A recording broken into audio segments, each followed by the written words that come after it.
Would everyone go to page 21?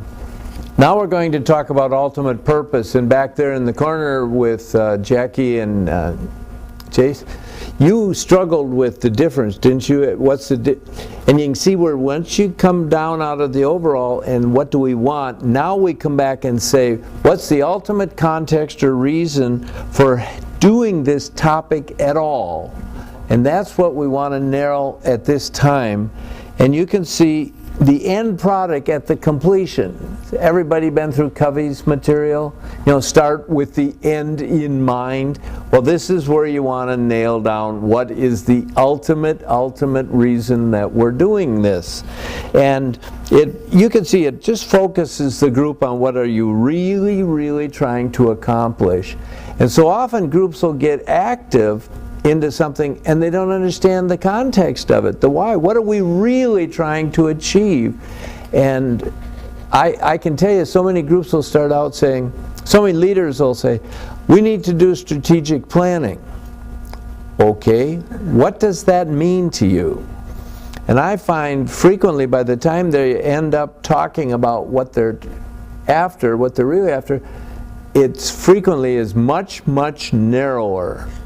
And it's like, well, we need to decide, are we going into that arena or not? And if we do, then everything falls in place. But trying to determine what is that ultimate reason is what you're after, or reasons in your overall purpose. Once again, start with to, follow it with some kind of verb, and quantify. It should be measurable, quantifiable, verifiable. If it sounds like the Girl Scout, Boy Scout creed, or do good and avoid evil, it may sound wonderful. It's not going to drive what you're after. It's like a simple example everybody can identify with. In the state of Ohio, they have to have school bond issues to raise taxes a nickel. Every state isn't that way. And you'll hear people talk about overall purpose, trying to pass a resolution, or like running for office and that. Well, they get into turning out the vote and to have meaningful engagement of young people in it, and to do this and to do that.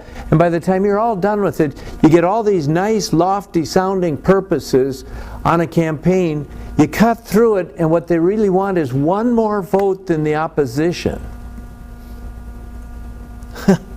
Make sense? You're trying to win when you're in an election sense, and all these other things sound good, but the real essence of it is, what are you driving for? And that's what you want in the purpose, or your overall purpose. Hear this one: to be more helpful to our customers. Can you imagine somebody put up what our overall purpose is, to tick off as many people as we want? I mean, that shows kind of the absurdity of a statement like that, as opposed to be the prime supplier of the top 10 customers in our marketplace. You can aim at that second one. That's the kind of stuff you want, John, with your business. To be a happy, wonderful supplier. I mean, come on. What we want to do is lock in 90% of our customer base into a minimum of 5-year contracts. That is a whole different muscle to drive for than those kind of nice, pleasant, wonderful sounding things. Be tenacious at this stage. Go for the jugular when you're doing your definitions of purposes. I mean that in a kindly way. Okay? Now, you notice down the bottom, to get lots of involvement. I mean, how can you be against that? Any of you involved with any kind of organizations where they say, we need to get more people involved? I mean, you hear that kind of language and things. Like churches, we need to get more people involved. How can you be against that?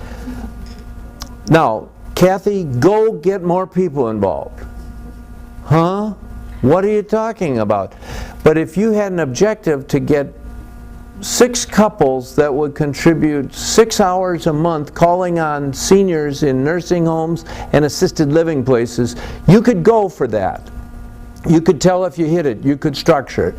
That's the kind of specifics you want.